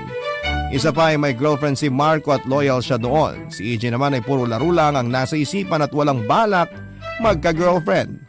At si Bagito naman ay masyadong focus sa trabaho kaya hindi na rin niya naiisip na magkaroon ng girlfriend lalo pa at wala rin naman daw sumeseryoso sa kanya dahil nga sa palabiro siya.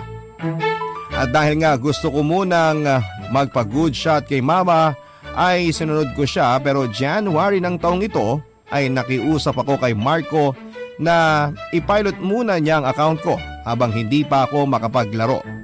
Noong minsang tinawagan ko siya sa account niya.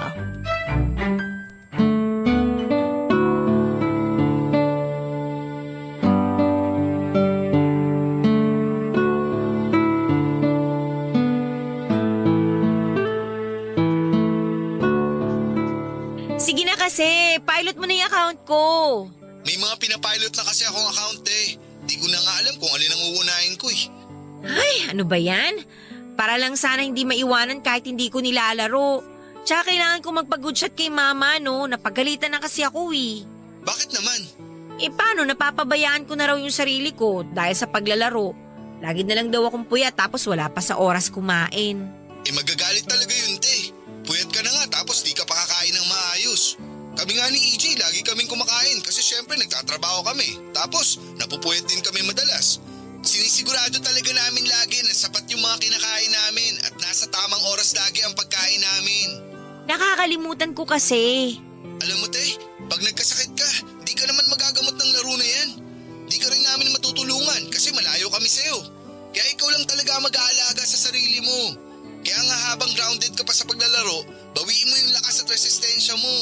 Kaya nga i-pilot mo muna account ko. Pamisik mo na rin para matuwa ako sa'yo. Lo, O bakit? Sisiw lang naman sa'yo yan, di ba? dami ko na nga pinapilot, dadagdag ka pa. So nagrereklamo ka sa ate mo? Wala naman kasing hero yang sa'yo. Ang dami kaya, tingnan mo. Tingin nga. Open mo na lang account ko. Alam mo naman 'di ba, binigay ko na sa'yo dati kaso di mo naman binuksan. Sus, papaguri mo pa ako sa pag-backread ng convo natin. Eh di sisend ko ulit sa'yo. Wait lang. O ayan, nasend ko na. Ay, sige na nga. Bilan mo ng Nathaniel na hero yan, te, habang free pa. Nathaniel ba kailangan mo na hero? Nathaniel, Vane, Shinshin. Isa-isa lang, uy! Anong unahin ko? Shinshin, tsaka dapat Max Emblem Assassin. E paano to? Level 56 pa lang assassin emblem ko. Sige, laban na yan. Na-open mo na? Ote, nako, daming hero na wala. Kaya mo na yan, may mga assassin naman dyan eh. Lot lang meron, di ako nagamit nun. Wala nang kwenta pag late game.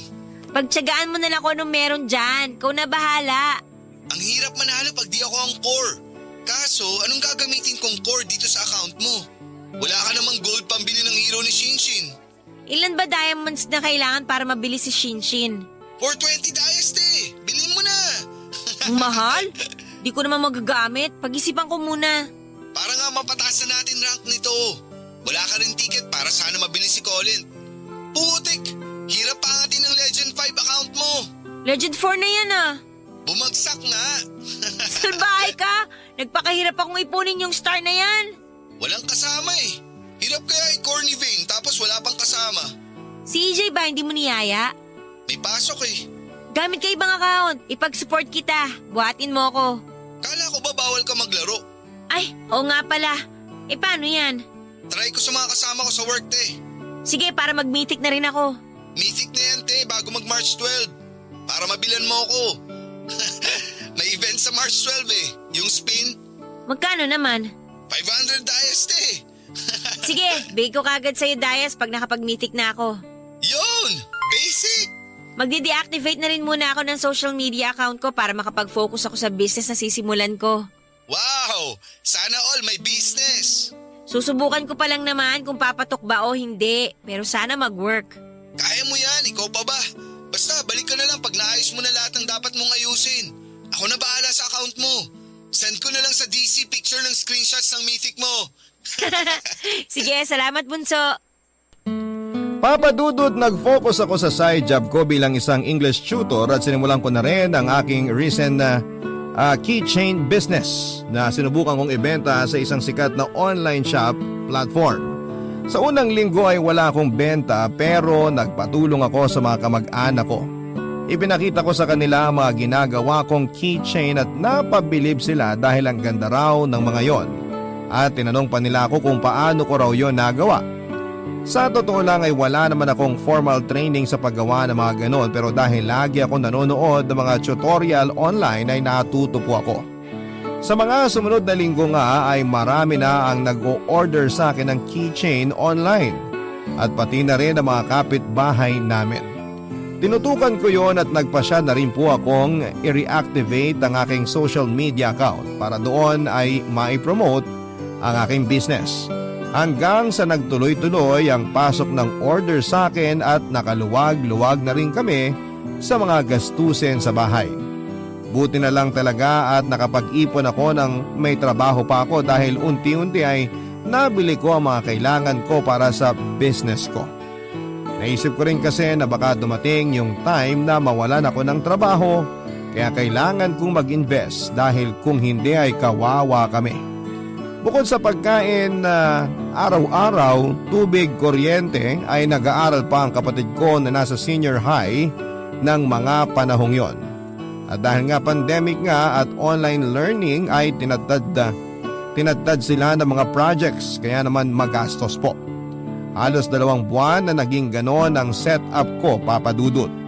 Napupuyat po ako dahil sa napakaraming order na dapat tapusin sa loob ng 2 araw dahil every 2 days ang pick up ng mga items sa akin. Ako lang mag-isa ang gumagawa ng keychains pero tinutulungan ako minsan ni Mama sa paghahalo ng mga chemicals na ginagamit sa paggawa noon. Pinatigil ko na rin po si Mama sa pagpasok sa cellphone repair shop na pinapasukan niya at sinabi kong mag-home service na lamang siya kung merong mang magpapagawa dahil napapagod lamang siya sa biyahe at wala rin naman siyang kita kung walang magpapagawa. Papa Dudut, araw-araw po siyang gumagastos sa gas ng motor niya pero hindi naman araw-araw ay may kinikita siya. Pumayag naman siya sa suggestion ko kaya nga paminsan-minsan ay nagpapatulong ako sa kanya lalo na kapag talagang tambak na ang mga orders ko. Barangay Love Stories. Barangay Love Stories. Lalaro ng mobile arena at lumipat na sa ibang laro na RPG naman. Samantalang si Bagito naman ay madalang mag-reply dahil busy sa trabaho niya sa Cebu at hindi na rin gaanong nakapaglalaro pa. Halos 2 buwan na rin naman ang nakalipas mula nang huling tumigil ako sa paglalaro at hindi na rin naman ako pinakikialamanan ni Mama sa mga gusto kong gawin. Successful na rin po ang maliit na business ko kahit papaano ay nagtuturo pa rin ako ng English sa 2 kong estudyante. Na-realize ko rin na maaaring magpahinga o tumigil ako pansamantala sa paglalaro pero alam ko sa sarili ko na babalik ako sa paglalaro dahil meron ako mga kaibigan na naghihintay sa akin. Hindi man kami personal na magkakakilala ay hindi na iba ang turing ko sa kanila. Lalo pa at ganoon din naman sila sa akin. At dahil nga busy na sina EJ at Bagito ay tanging si Marco na lamang ang lagi kong nakakasama sa paglalaro. May sarili na ring squad si Marco at madalas ay nakikisabit ako kapag naglalaro sila ng 5-man at kulang ng isa. Kumbaga kapag kulang sila ng isa at walang available ay ako ang filler. Madalas naman ay kaming 2 lamang ni Marco ang magkasama pero masasabi kong mas masayang maglaro kapag full team. Ang hirap kasi kapag solo or duo lang kaya mas gusto ko rin na kompleto kami. Magagaling din naman ang mga team ni Marco at wala akong masabi. Buhat nga ako palagi at support ang role ko kapag sila ang kasama ko. Pero confident naman ako na nasasabayan ko sila. Minsan nga ay ako ang MVP at inaasar lang ako ni Marco na pinagbigyan lang niya ako. Kung sa paningin ng mga hindi nakakakilala kay Marco ay sasabihin nila na bully ito at mayabang. Pero para sa akin ay napakabait na tropa ni Marco, nasa ugali na lamang talaga niya ang pagiging mayabang dahil talaga namang may ipagyayabang siya. Mabait din naman si EJ at Bagito pati na rin ang mga kasama ni Marco dahil nga sa kanya ay nadagdagan ang mga tinuturing kong kaibigan. Kung sa ibang player ay nagkakaroon ng magjowa or nagkakadevelopan ng feelings, ang sa amin ay pure friendship lalo pa at ang iba sa kanila ay committed na sa kanilang mga partner. Pero kahit papaano naman ay alam kong idistansya ang sarili ko sa kanila at hindi ako gaanong nakikipag-chat sa kanila dahil ayaw ko na rin na pagmulan pa ako ng issue. Pinagselosan kasi ako ng dating girlfriend ni Marco pero sinabi niya sa akin na lagi naman daw may topak ang girlfriend niya noon at nagkataon lang daw na ako ang napag-initan. Kalaunan nga ay nalaman kong naghiwalay na sila at may bago na siyang girlfriend na minsan ay nakakasama ko rin sa paglalaro. Bagamat nakakasama ko sa paglalaro ang mga katim ni Marco ay hindi ko pa rin sila formal na kilala pero ipinakilala rin naman niya sa akin ang katim niya. At kung ano-ano talaga ang main role ng mga ito sa team at sinabi ni Marco na support lang daw talaga ang kulang sa kanila, Papa Dudut.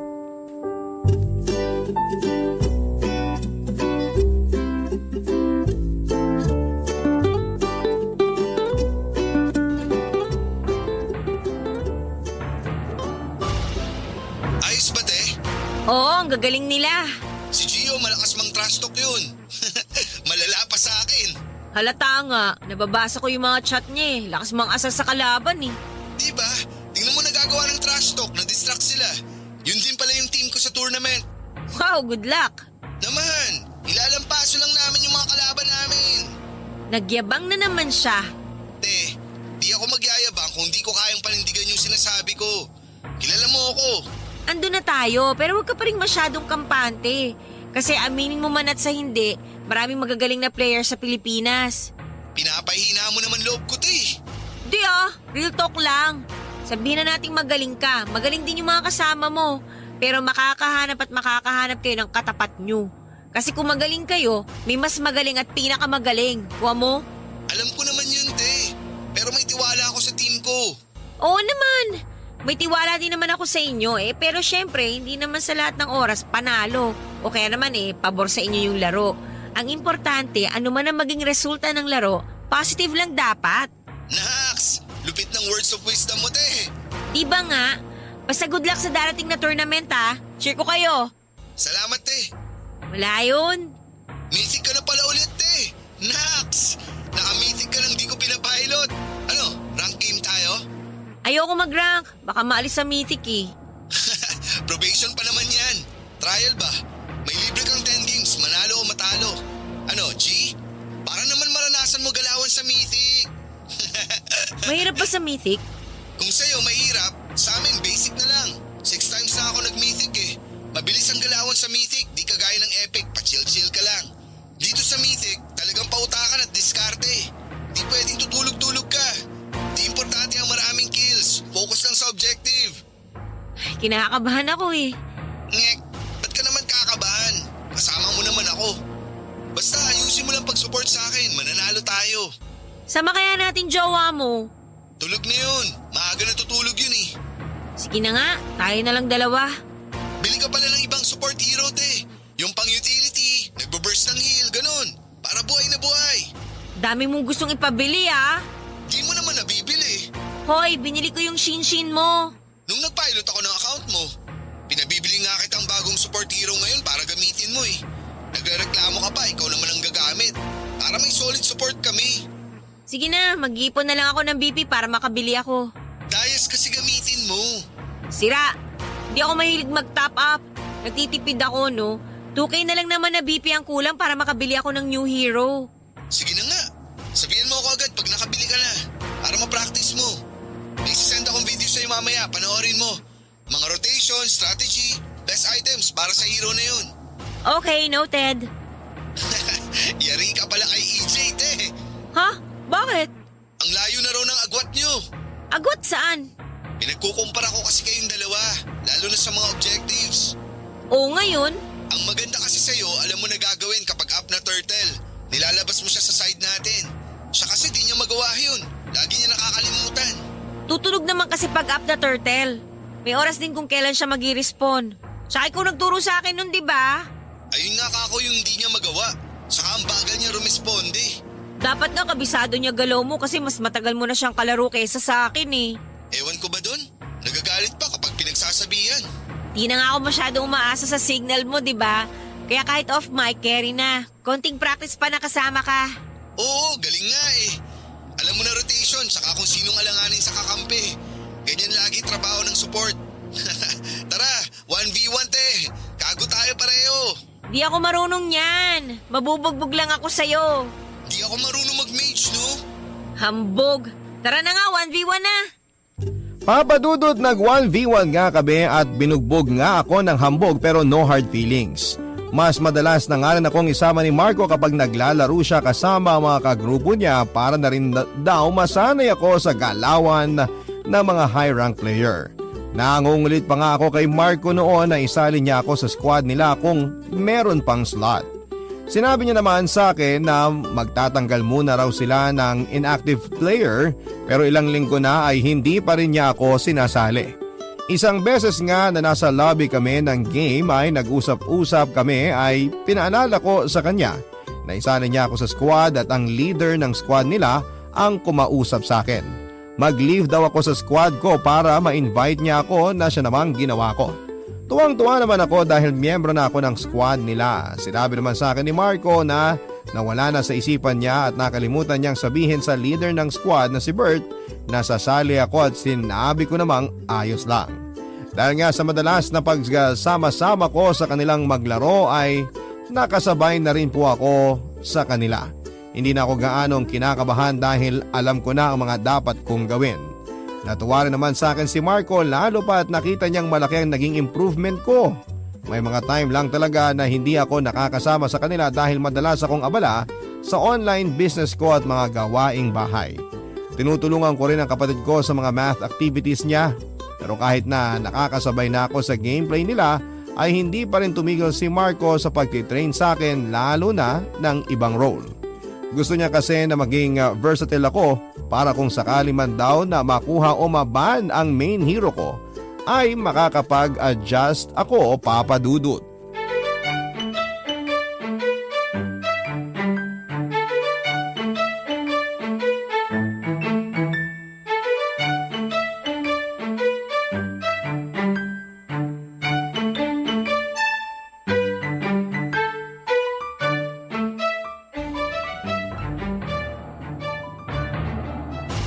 Wait! Te, mage ka muna. Gusto mo? May tank support na eh. Wala tayong mage. Ilan lang mage ko rito eh. Kahit ano, sige, palag na. Si Avel kaya gamitin ko. Sige, yan na lang. Hindi ko pa naman alam gamitin to. Basta pag level 4 mo, gang ka kung sino alanganin. Masakit damage output niyan pag tumaba. Sige, kopya. Ayusin nyo ah. Ayusin mo rin. Tingin lagi sa mapa ah. Ay, ano ba yan? Ako lagi target, nakakainis. Ginagawa mo, te. Lagi ako target eh. Grabe, nabaog ka sa mid lane. Huwag ka kasi masyadong lumalim. Pinagtutulungan nga ako dito. Lagi tato nagta-tower dive. Sakit mo sa mata mag-mage. Atras ka lang pag nakita mong marami. Mapa, libre lang yan. Sabi mo mag-mage ako. Wala ka pang pasalamat, nag-adjust na nga ako sa'yo. Nag-adjust ka nga, sablay naman. Ikaw tatargetin ng mga yan kasi nagbo-burst ng magic damage yung hero mo. Kaso nga, butaw ka naman gumamit. Hindi ko nga kasi alam gamitin to. Second skill, ulti, first skill combo niyan. Okay, sige. Umayos ka, te, ha? Ayan na nga ba sinasabi ko eh. Butaw ka talaga sa ibang role. At least nag-adjust ako. Huwag ka nang magreklamo. Buhatin nyo na lang ako. Tara, te, magsaset yung tank. Komboan mo agad. Oo, sige. Ay, sus! Sabi ko komboan mo eh. Anong combo yun? Sorry, mali. Sus! Ubus sana yun eh. Kabado lang. Kape pa! Sorry nga eh. Sorry, guys. Kotawan kita eh. Tingnan mo, tinatrash talk ka ng kalaban. Ang cute daw ng combo mo. Wala akong pake sa kanila. Kumuda sila ng kumuda dyan. Isang set pa. Umayos ka, te, ha? Last na to. Pag ito, di mo pa nakuha. Nako! Pag nagkamali tayo sa clash, matatalo tayo. Oo, kopya. Seryoso na ako. Ayan, magsaset na si Tanjo. Abang ka, te, pero distansya. Te, combo, dali! Ito na, wait. First Yun! blood. May nagawa ka rin tama! Push na habang patay yung apat. Tank na lang nila natira, di na makakapag-def yan. Yay! O, di ba panalo pa tayo? Namuntik mo nang ipatalo. Para kang timang kanina. Sorry na nga eh. Sus! Tara, custom muna tayo. Pakita ko sa'yo kung paano gamitin yung hero na yan.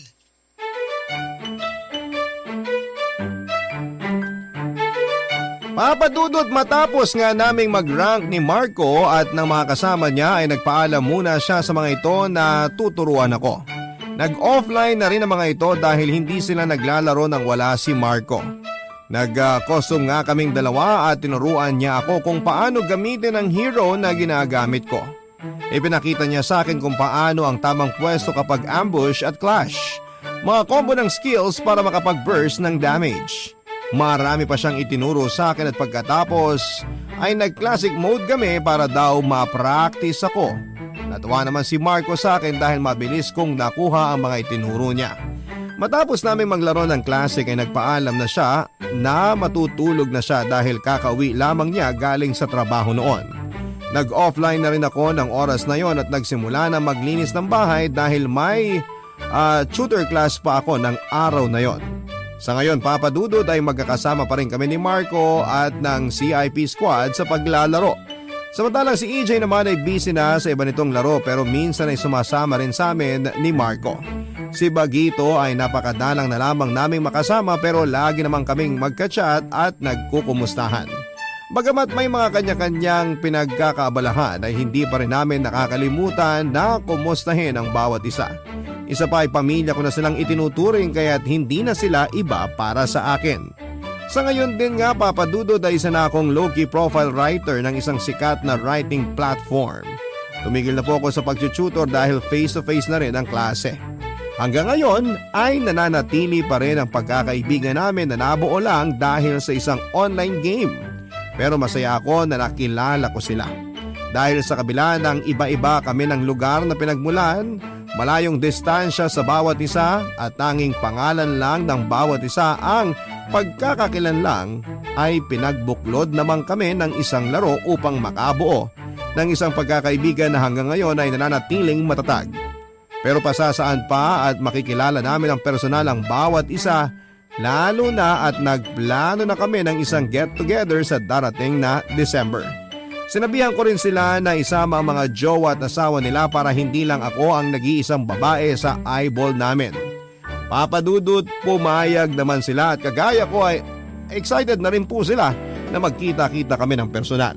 At dito ko na nga po tatapusin ang kwento kung paano ko nakilala ang aking mga kaibigan na bagamat palaging may mga saltik ay mahal na mahal ko naman. Maraming salamat po kung isa man po ito sa mapalad na basahin ngayong araw. More power sa inyong programa, ang inyong forever kapuso, Rai.